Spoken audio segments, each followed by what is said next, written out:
অবশেষে জানতে পারলাম যে নিপা আন্টি শ্মশানে গিয়েছিল। কিন্তু আমরা তো ভিডিওর ভিত্তিতেই বলছিলাম, যেটা শুনছিলাম, যেটা দেখতে পাচ্ছিলাম ভিডিওর মাধ্যমে, সেটাই তোমাদের সাথে তুলে ধরছিলাম যে হ্যাঁ, নিপা আন্টি শ্মশানে গিয়েছে না যায় না সঠিক কেউ বলতে পারেনি। কিন্তু আজকে আসল সত্যটা বেরিয়ে এসছে। চলো ভিডিওটা স্টার্টিং করা যাক।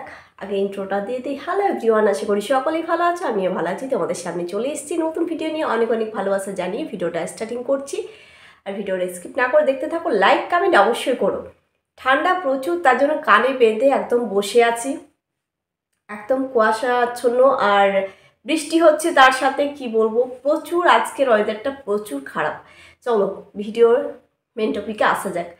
যেটা নিয়ে মানুষ ভিডিও করছিল যে নিপা আন্টির কথা নিয়েই, নিপা আন্টি শ্মশানে গিয়েছিল, নিপা আন্টি জড়িয়ে ধরে কেঁদেছিল, নিপা আন্টি পা ছুঁয়ে প্রণাম করেছিল দাদুকে, তাই না? আজকে সত্যটা বেরিয়ে এসছে যে নিপা আন্টি শ্মশানে গিয়েছিল না যায় না। কিন্তু ধরো আমরা ভিডিওর ভিত্তিতেই সব কিছু তুলে ধরছিলাম তোমাদের সাথে। ভিডিও যেটা দেখছিলাম কন্ট্রোভার্সি ক্রিয়েটারদের, সেটাই কিন্তু আমিও তুলে ধরছিলাম, তাই না? যেটা শুনছিলাম দেখছিলাম সেটাই তুলে ধরছিলাম। আজকে কিন্তু সত্যটা বেরিয়ে এসছে। হ্যাঁ, নিপা আন্টি গিয়েছিল শ্মশানে, গিয়ে তার হাজব্যান্ডকে পা ছুঁয়ে প্রণাম করেছে, কিছুক্ষণ থেকে কিন্তু উনি চলে এসেছিলেন নিপা আন্টি। এটা কিন্তু আজকে জানতে পারলাম। তাহলে এর আগে তো জানতে পারিনি, কি করে বলবো? তাই আজকে সেই খবরটা আসলো। ভিডিওতে দেখলাম, অনেকগুলো ভিডিওতে, হ্যাঁ নিপা আন্টি শেষ বিদায় বেলায় গেছিলো, মানে শ্মশানে গেছিলো। শ্মশানে যখন নিয়ে যাওয়া হয় দাদুকে, সে তখন গিয়ে ওখানে কিন্তু উপস্থিত হন উনি। নিপা আন্টি পা ছুঁয়ে প্রণাম করে চলে আসে, কিছুক্ষণ ছিল। কিন্তু অনেকেরই চোখে পড়েছিল যে এই নিপা আন্টি গেছিল। তার মধ্যে সোমনাথদার বাবাও দেখেছিলেন।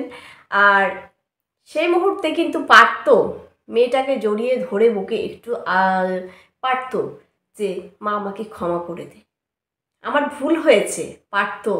সোমনাথদাকেও হাতে ধরে বলতে পারতো আমায় ক্ষমা করো। অনেকটা সুযোগ ছিল। আর দাদু তো চেয়েছিল এই আন্টিকে একটা মাথার উপরে ছাদ তৈরি করার চেষ্টা চালিয়েছিল, কিন্তু পারল না। ওই মহিলা, যে মহিলার সাথে সঙ্গ দিয়েছিল, যে মহিলা কিন্তু এই সাথ দিয়েছিল নিপা আন্টির, ওই মহিলাই পুরো নিপা আন্টিকে ধ্বংস করে দিল, ভুল রাস্তায় হাঁটালো। আজকে তার চ্যানেলটাকে তছনছ করে দিল, খেয়ে নিল, পুরো ফুটিয়ে দিল চ্যানেলটাকে। ও চাইছিল যে আমার চ্যানেলে ভিডিও দিক, আমার ঘরেই কাজ করুক, আমার খাক, আমার সাথে ভিডিও করুক, আমার ভিউজ আসুক, আমি টাকা ইনকাম করব, আর তার চ্যানেলটা পুরোপুরি বসে যাক, বন্ধ হয়ে যাক, এটাই চেয়েছিল। মেয়েটা কিন্তু ভারী স্বার্থপর। ওই মহিলা কিন্তু ভারী স্বার্থপর, সব টাইম চেয়েছিল ক্ষতি হোক। মায়ের সম্পর্ক ভাঙন ধরলো। ও যদি পারতো মায়ের সাথে সম্পর্কটা গড়ে তুলতে চেষ্টা করলে অবশ্যই পারতো, মন্দিরাতের সাথে সম্পর্কটা মায়ের ঠিক করে দিতে পারতো। ও কিন্তু চাইনি। এই দাদুর সাথে সম্পর্কটা সে ঠিক করতে পারতো, কিন্তু ও চাইনি। ওর জন্যেই সম্পর্কটা ভেঙে গেল। গিয়েছিল দাদুর কাছে বাড়ি ঘর করব বলে, কিন্তু ভালোই হতো, তাই না? যদি আজ অবধি এই যে দাদুর মৃত্যু হলো, কিন্তু ওই যে আন্টি যদি থাকতো না পাশে, শেষ জীবনটায় সব কিছু ভুলে গিয়ে অনেক ভালো হতো, অনেক খুশি থাকতো দাদু। দাদু চেয়েছিল যে একটা নিপা আন্টির মাথার উপর ছাদ গড়ে তুলতে, কিন্তু পারলো না। এই মহিলা করতে দিল না। এই মহিলা সব থেকেই হচ্ছে, কি বলবো, বদমাস। এই মহিলাটার জন্যই সব কিছু তছনছ হয়ে গেল। মেয়ের সাথে মায়ের সম্পর্ক, হাজব্যান্ডের সাথে বয়স সম্পর্ক, সব কিছু নষ্ট করে ফেললো। কিন্তু সেই মহিলা কিন্তু ওই বাড়িতে আর কিন্তু টাইম দিল না। এখন কোথায় গেছে নিপা আন্টি, খবর জানো? নিপা আন্টির ফার্নিচার ওই বাড়ির থেকে আবার এই বাড়িতে, এই বাড়ির থেকে ওই বাড়িতে, চারিদিকে শুধু নিয়ে যাওয়া আশায় চললো। ফার্নিচারগুলো কোথায় গেল? উত্তর দাও, জবাব দাও। যে মানুষটার ফার্নিচারগুলো এনে সব কিছু রাখলে, মানুষটাকে রেখেছো, কিন্তু মানুষটা তো নেই। ফার্নিচারগুলো এখন কোথায় আছে বলো তো? কেন মুখ খুলছো না তুমি? তুমি তো গেছিলে, তুমি তো বলতে পারলে না একবারও যে নিপা আন্টি হ্যাঁ গেছিল, বলতে পারলে না। তুমি সব কিছু শেষ করে দিয়েছো, এর জন্য তুমি দায়ী। কিন্তু সব থেকে দোষী হচ্ছে আমাদের নিপা আন্টি, সব থেকে দোষী। ওইদিকে ছেড়ে এসে এইদিকেও কিন্তু থাকতে পারলো না নিয়ে, দুইজনকেই হারালো, দুইজনকেই হারিয়েছে, যার জন্য একজন ছিল হাজবেন্ড, একজন ছিল লিভিং পার্টনার, তাই না? তাকেও হারালো আর এদিকেও হারালো। কি হলো জীবনটা? এর দুয়ারে ওর দুয়ারে দুটো ভিক্ষা, মানে ভিক্ষা করার মতো হচ্ছে, ভিক্ষা করে খাচ্ছ মনে হচ্ছে। কিন্তু আজকে যদি মেয়ের সাথে সম্পর্ক ঠিক রাখতে না, মেয়ে তোমাকে সব কিছুই, খাওয়া দাওয়া সব কিছু, কোনো অভাব রাখতো না মেয়ে। এখনও সময় আছে, ক্ষমা চেয়ে মেয়ের কাছে ফিরে যাও। এই শেষ সময়টুকু, শেষ বয়সটুকু তুমি একটু ভালো থাকবে মেয়ের কাছে। এর দুয়ারে ওর দুয়ারে কতদিন ঘুরবে তুমি এইভাবে? কতদিন ঘুরবে? পারতে দাদুর সাথে সম্পর্কটা করে ঠিক করে সংসারটা শেষ সময়টুকুতে দিতে পারতে সময় একটু, এই শেষ বয়সটাতে। কিন্তু পারলে না, ওই মহিলার জন্য হতেই দিল না, মহিলা সংসার করতেই দিল না। তার জন্য কিছুটা তুমিও দোষী নিপা আন্টি, তুমিও দোষী। একজনের দোষ দিলে হবে না, সব থেকে নিপা আন্টির দোষ আছে। চাইলে পারতো মেয়ের সাথেও সম্পর্কটা, জামাইকে বলতো যে জামাই আমায় ক্ষমা করো, সোমনাথ আমায় ক্ষমা করো, তাই না? বলতে পারতো শাশুড়ি হয়ে। কিন্তু উনি দাদুর পা ছুঁয়ে প্রণাম করেছেন, তারপর কিন্তু চলে এসছেন। কেউ দেখেনি কখন চলে এসছে, কেউ দেখেনি। অনেক গেছিল, অনেক ইউটিউবাররাই গিয়েছিল, যেগুলো কাছাকাছি আছে, গিয়েছিল দাদুর যখন শ্মশানে নিয়ে যাওয়া হয় সেখানে গিয়েছিল। অনেকেই দেখেছে এই নিপা আন্টিকে, অনেকেই দেখেছে যে হ্যাঁ উপস্থিত ছিল নিপা আন্টি। কিন্তু আগেই যদি পারতো দাদুর সাথে সম্পর্কটা ঠিক রাখতে, অবশ্যই এই মেয়েও কিন্তু মাকে মেনে নিত। মায়ের সব কিছু ভুল কিন্তু ভুল চোখ সব কিছু মাফ করে দিত, সব কিছু মাফ করে দিত। মা কি ভুল করেছে, কি দোষ করেছে, সব কিছু মাফ করে দিত। মন্দিরাদি সেই মনের মানুষ নয়, এতটা তার মন কঠিন নয়। অবশ্যই পারতো মাকে ক্ষমা করে দিতে, কিন্তু মাই চাই না মেয়ের সাথে সম্পর্কটা ঠিক হোক। মন্দিরাদির মন অনেক নরম, এতটা কঠিন নয়। একজন মা মেয়ের কাছে ক্ষমা চাইবে বারবার, মা আমাকে ক্ষমা করে দে, আমার দোষ হয়েছে, আমার ভুল হয়েছে, মানছি, আমাকে ক্ষমা করে দে, বারবার যদি রিকোয়েস্ট করে, সে মেয়ে মাকে ক্ষমা করবে না? হতে পারে? অবশ্যই চেষ্টা করলে সব কিছুই করা যেত। সোমনাথদার কাছেও যদি ক্ষমা চাইতো, আমার ভুল হয়েছে, আমাকে ক্ষমা করো, অবশ্যই জামাই হিসাবে কিন্তু শাশুড়িকে ক্ষমা করেই দিত, তাই না? একবার পারতো মন্দিরাদিকে বুকে আগলে ধরতে, জড়িয়ে ধরতে পারতো। মন্দিরাদির কান্না শুনছি না, অনেক ভিডিওতেই শুনছি, অনেকেই বলছে যে মন্দিরাদির আর্তনাদ, কি চিৎকার, কি কান্না।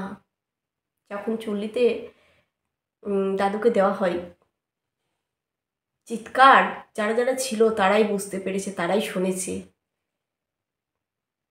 একটা বাবাকে হারিয়ে ফেলছে সারা জীবনের মতো, বাবা ডাক্তার বলতে পারবে না। অবশ্যই সেই কষ্টটা বুক ফাটা কষ্ট, একমাত্র সেই বোঝে। যাদের বাবা মা চলে যায় সেই কষ্টটা তারাই বোঝে, আমরা কি করে বুঝবো, তাই না?